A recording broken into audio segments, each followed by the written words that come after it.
1 Kings chapter 19. And those of you who know about the servant of God Elijah will know when we come to chapter 19, this is a different chapter from 18. We're cutting into the story just after the immediate victory that he had on Mount Carmel and the slaying of 850 prophets, calling the fire down and the rain down. And after 3.5 years, the ground was parched and God opened the heavens and saturated the barren land. And he ran in the rain. We know about him running, don't you? He ran quite a distance. Someone thinks maybe 18 miles. I don't know exactly how far he ran, but he ran further than I could run anyway. Chapter 19, we read these words.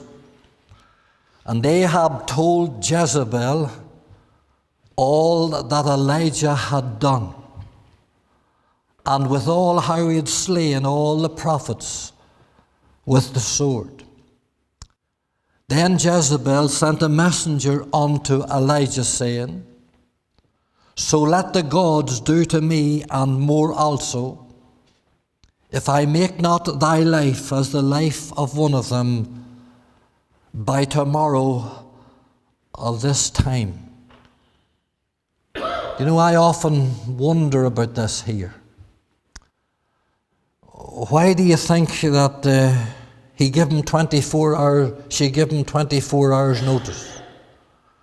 She says, tomorrow at this time I'm going to kill you. Well, if you're going to kill somebody, you don't tell them you're coming. And I was thinking about this in the past days, and wicked in all that she was, and she was wicked and she was evil. Jezebel, you read about her. I believe that she knew that she couldn't take out the servant of God if God wouldn't allow that to be done. I believe she believed that. Well, that's my pitch on it anyway, and I'm much entitled as any other man to give me opinion. I think probably she knew that she could not take him out. Nor God can touch you, nor the devil can touch you either, remember. He can't take your life. Believer. Not a bit of him. Until the Lord allows it to happen. And so she couldn't do that, but she could strike fear into him. And boy, the devil's good at that.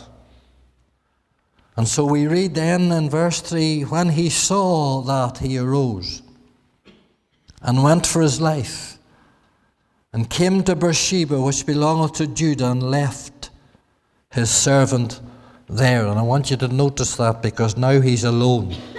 And a man in this condition, it's not good for him to be alone. But he himself went a day's journey into the wilderness, and came and sat down under a juniper tree. And he requested for himself that he might die, and said, It is enough. I want you to get that wee phrase, it is enough. It is enough now, O Lord. Take away my life, for I am not better than my fathers. And as he lay and slept under a juniper tree, behold, now notice that word, behold, then an angel touched him, and said unto him, Arise and eat. And he looked, and behold, there was a cake baken on the coals, and a cruse of water at his head. And he did eat and drink, and laid him down again. The angel of the Lord came again the second time, and touched him, and said, Arise and eat, because the journey is too great for thee. And he arose and did eat and drink, and went in the strength of that 40 days and 40 nights unto Horeb, the mount of God. And we know that God will bless to us the reading of his word. If the Bible was a human production written by uninspired men, they would have most certainly left out this chapter in the life of the great servant of God, Elijah. This mighty prayer warrior and reformist and revivalist, this man who was likened in the New Testament to John the Baptist and indeed to the Lord Jesus Christ himself, because the Pharisees said, "Art thou Elijah?" We have him here in this chapter languishing and wallowing, wanting to die under a juniper tree in the wilderness of Sinai. In chapter 18 you see him at his best. In chapter 19 you see him at his worst. Isn't that like us? We could be at our best on Monday and at our worst on Tuesday. But remember this, that he was a man subject to like passions as we are. None of us know how tomorrow is going to find us. But there's one thing that blesses me about this incident. God saw Elijah at his worst. But he didn't allow anyone else to see him at his worst at that time. He does now, of course, through the Word. He sees us as at our worst.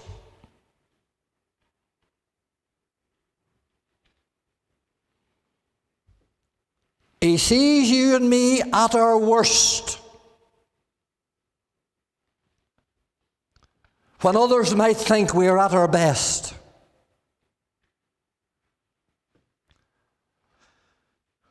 I'm sure if you'd have met Elijah that day, shortly after this threat, and said, "How are you doing, Elijah?" he'd have said, "I'm doing all right."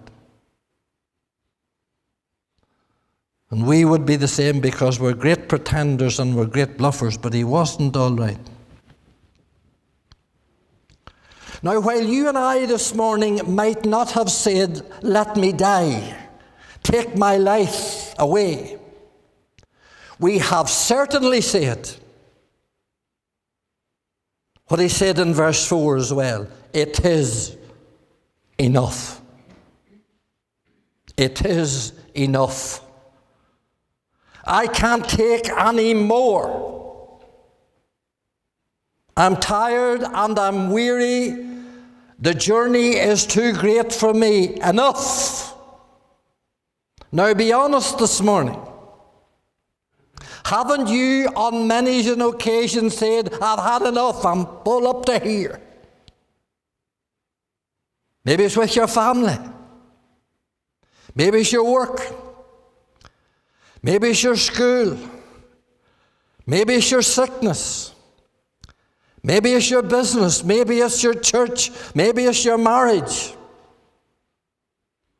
There are times, if we're honest, we'll say, I've had enough. Well, if that is the case, you're not on your own, you know. Because some of the great saints of God in the Scriptures came to the very same place as Elijah came to. They were so tired, so weary. Remember Moses one day. Remember Moses said to God one day, "I can't take any more, kill me." Remember Jonah was so stressed out, he says, "Take my life, it'll be better I die and not live." Remember David said, "I've had enough. I want, oh, that I had the wings of a dove to fly away." Remember Job asked the question, "Why died I not from my mother's womb?" Remember Paul says, "Oh, my desire is to depart this life and to be with the Lord, which is far better." Now, while all these men were battle-scarred and weary down the road of life, some of them, and I emphasize some of them, it was their own doing. And I have to say that it was Elijah's own doing. Because he made his own bed and he beat himself with his own rod. Do you know there's one thing, I was thinking about this the other day, there's one thing above everything, well, equal to a whole lot of things that I think, and it's this. I thank God for not answering some of my prayers. Because I look back and I have asked the most foolish prayers of God, and I'm glad He didn't answer them. And whatever you're praying for at this moment, I don't know, but you be careful what you're praying for.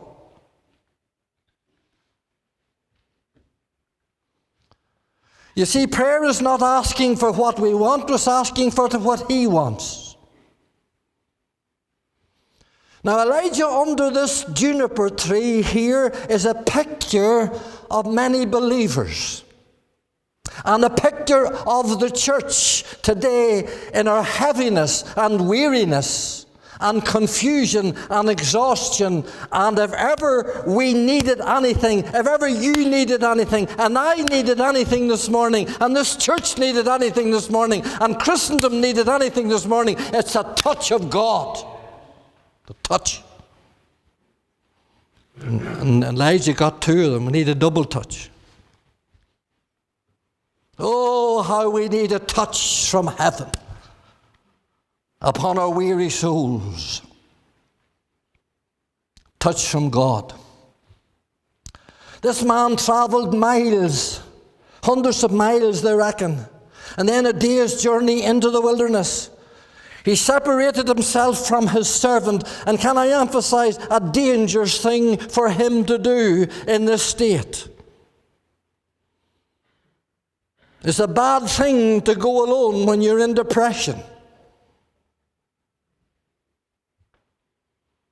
It was a dangerous thing to do. But there he went alone. And he's cast down and he's under the juniper tree. And he wants to die. I was speaking with a man this day fortnight ago in the morning, and he said he's greatly depressed. He said, I don't want to go to church this morning because I don't want to hear anybody see anybody enjoying themselves. I says, no, you don't. And I says, you know what, you would love it to be a wet, stormy, windy day. I would, he says. And you'd love it to be night, he says, I would. And you'd love to be in bed, he says, I would. Well, I says, I know that, for that's how I was for 9 months. Hated to hear anybody laughing. Hated to see anybody happy. Hated to see the sun shining. Oh, it's an awful way to be. And that's the way he was. This mighty servant of God who was fed by the ravens, who raised the dead, who called fire from heaven, rain from heaven, who strangled the economy of the nation for 3.5 years, is now languishing and weltering in the sun under a juniper tree. Nobody miles near him, and he wants to die. He says it's enough. Now let me say this morning, and there's much that I could say in this, and I want to be as practical and I want to be as brief as I can. But let me say this morning, God let him go until he literally collapsed. He could have stopped him, he could have hindered him, he could have redirected him. He could have done 1,000 million things, for God can do anything, but he watched his servant and he let his servant go on and on. I wish that I might die. I'm no better than my fathers. And though he had got hard and cold and callous just because fear had been driven into him.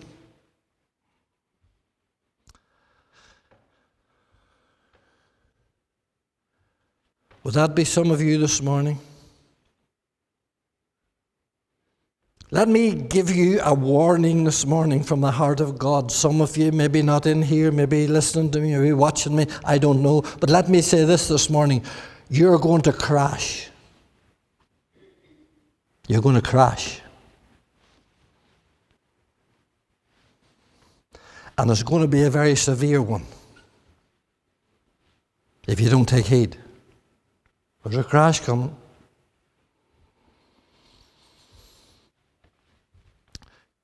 When I was only about 17 years of age, I got the licensing from Anna for the old lorry. And now she was anything but roadworthy at times. But still, we drove her. She was a big Thames trader. And I used to draw turf from boys from the bog, and there was this fella drove a lorry for Darragondy Cream, and he used to drive up round the Garrison roads. He lived beside me. He says, I want you to bring me a load of turf.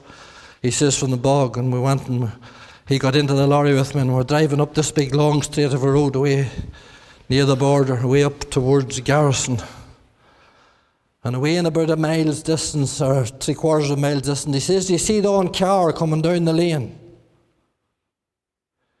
He says, you slow down, for that boy will come out onto the main road and he'll not stop. Because he says, I do the milk run up this road and he never stops coming out onto the road. I says, surely no man would drive out onto the road without stopping. He says, he'll not stop. Well, I says, I'm not stopping. So I drove on and on and on, and a sheer suit. Out he came, and he clipped the back of the lorry and tore the mudguard off the back of her. And I was ready for action, but when I got out, there was a boy with him, a big boy. Pat knew him. He was about 6'2". He only grunted. He was called the slasher. He took the head off you. He was notorious round in Darragon, the slasher. And boys, when I saw the slasher, you know what the slasher said? He says, look at what you've done to this man's car.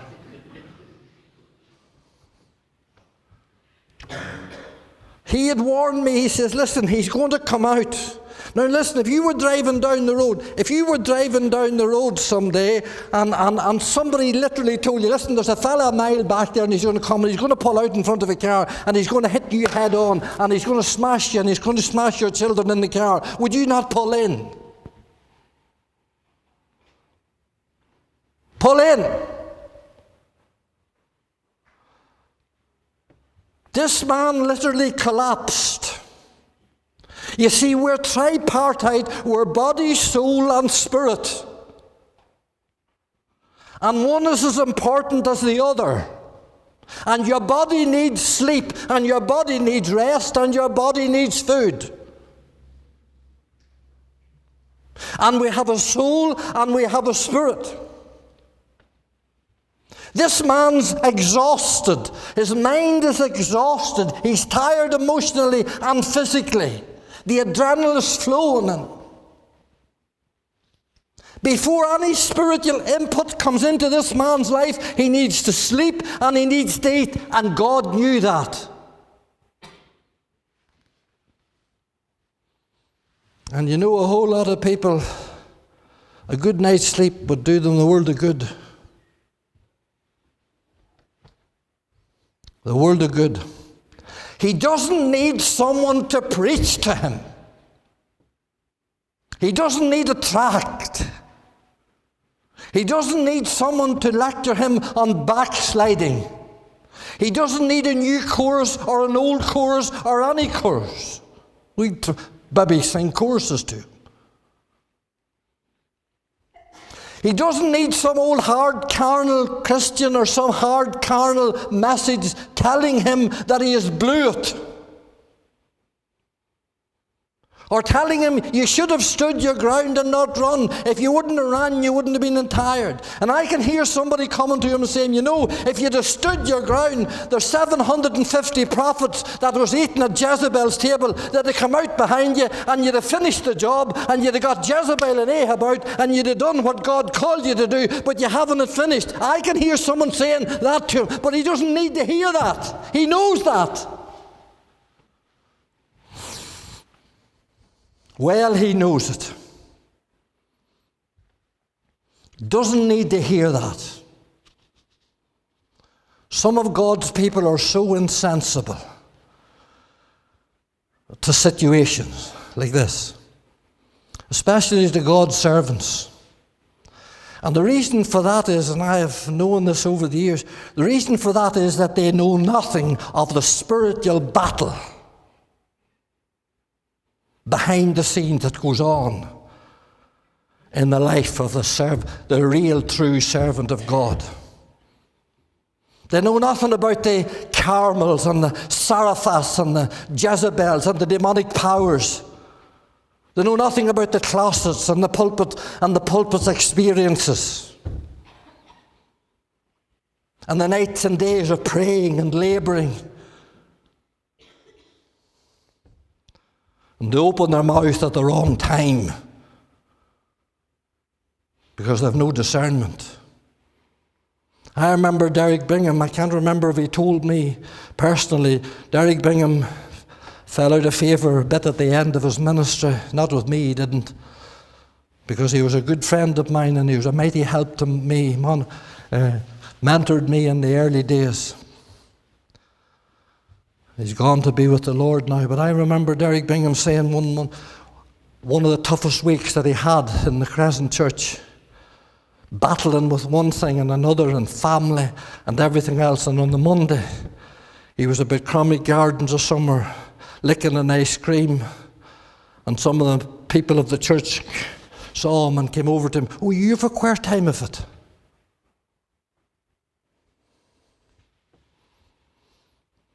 You see, not sensitive.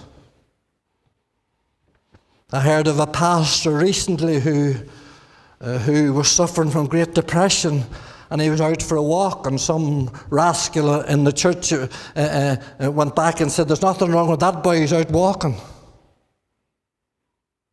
How cruel we can be.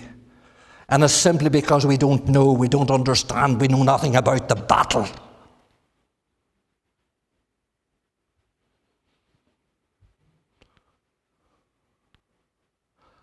This man's under satanic oppression and fear and doubt, which I'll show you in a minute how it was addressed.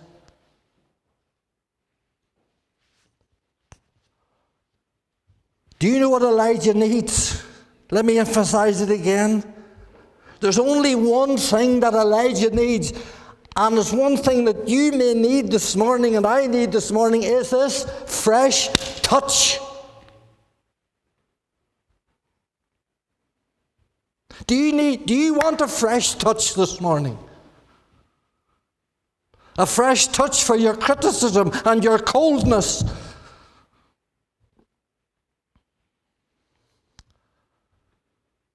God, who knoweth our frame and remembereth that we are dust, knows what we need. And my friend, listen. If an angel from heaven, billions of light years away, travel from the throne of God, from the celestial glory, and from the service of the King of Kings, in all his glory, cherubims and cherubims, and all that heaven has that we know nothing about. If he came to the remotest part of the Sinai desert and baked a cake with and brought a cruse of water to the side of this man, it tells me that God's eye is on every one of us. And he sees you this morning in your need. He sees you this morning in your pain and in your suffering and in your weariness and on that bad day and on that good day. He sees you and he knows you and he knows what you need. Others may not know what you need, but he knows what you need. And for heaven to open and for to dispatch an angel to this man just tells me this morning, I have a loving, caring, gentle God. I may fall and I may falter and I may stumble and I may be full of self-pity. And I may go down under the juniper tree, but there's one who'll touch me.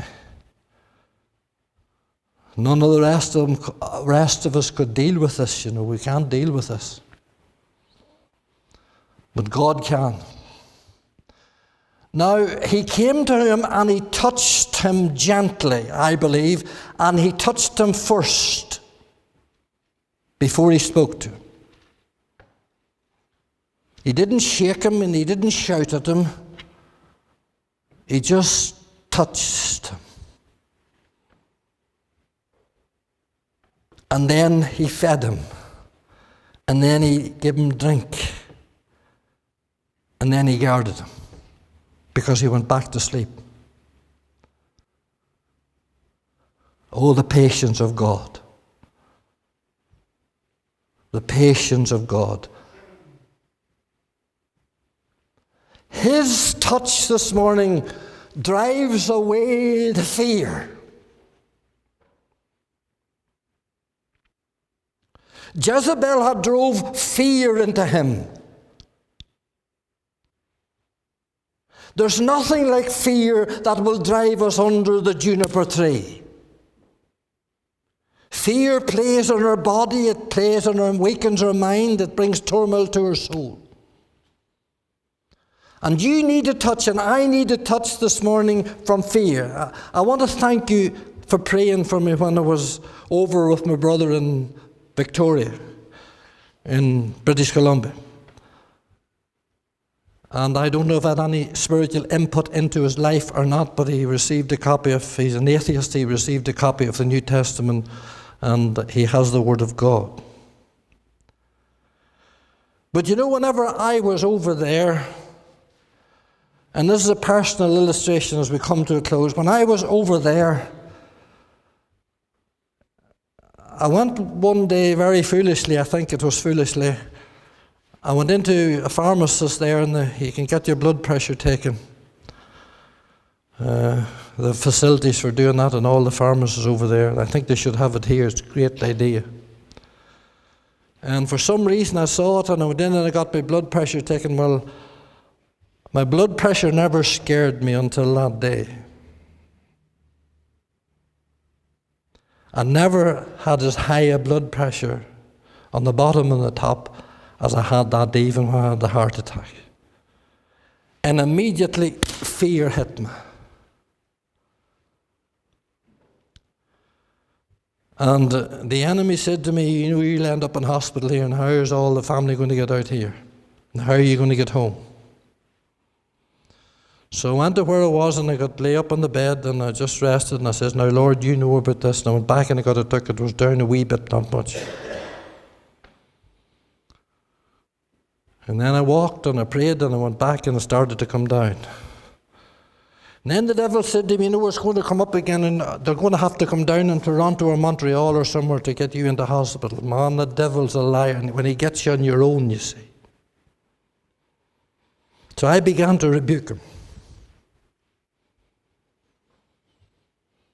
And God overruled, as you know. And he does that. And fear is as real to me at times as it is to you, you know. But listen to what he says. He says, fear not, I am thy shield and thy exceeding great reward. A touch of God, listen, can take away the fear. It took away the fearfulness, and a touch of God can take away the loneliness. There's many under the juniper tree of loneliness this morning. It's lonely, listen, for some of you when you get out into the car to drive home on your own. You see, those of us who know nothing about these things don't really understand them. It's lonely when you go home and things are just left the way you left them when you come out. Must be. It's lonely when you're sitting in the seat on your own. It's lonely when you see a summer day and people walking and holding hands together. It can be lonely. There's lonely people.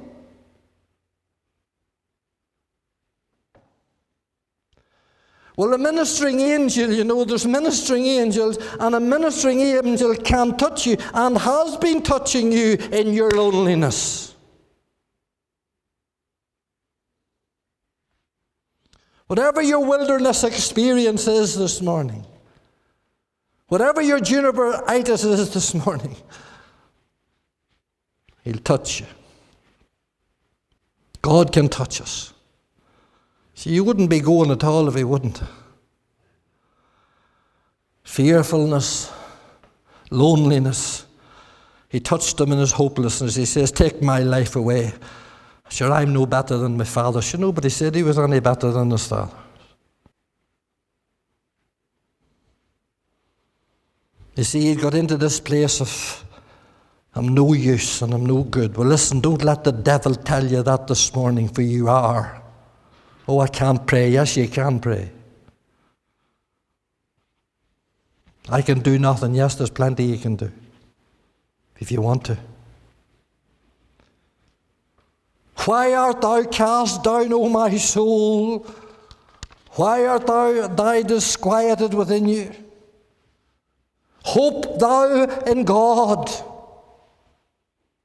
for ye shall yet praise him. Psalm 42. You want to read Psalm 42 and Psalm 43, for they're both them linked up. I don't believe there should be a heading. I think they should be all one psalm. But you read them, and you read a pure, powerful remedy for depression.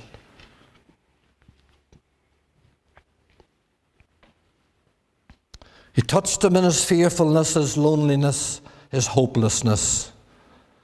And lastly, he touched him in his hardness. Elijah had got hard. Why? He never acknowledged anything that God done for him. Do you read him saying anything? No, he rolled back to sleep again.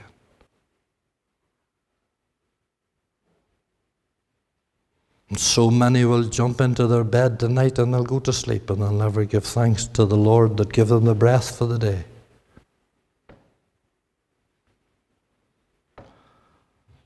And many as a Christian will sit round their dinner table even today and they'll not give thanks to God for their food. Have we got hard? Have we got cold? Have we got unthankful? He just rolled down and went to sleep again. And the Lord in his patience and his love and his mercy waited till he rested again and then fed him again. He touched him again. And let me tell you, the second touch, he went on the good of it for 40 days.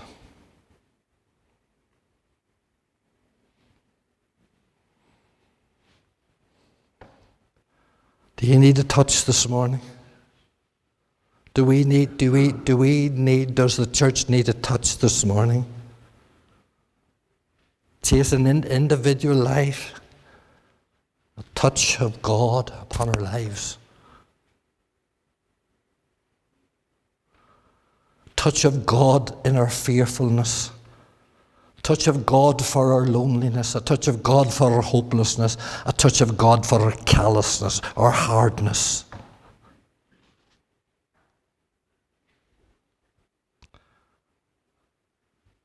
Because Elijah's job was not done, you know. Oh, that I might die. Well, he wasn't going to die and he never died anyway. That's what I say about praying foolish prayers.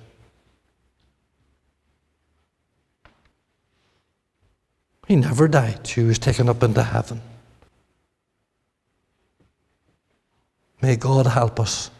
Listen, stop before you crash.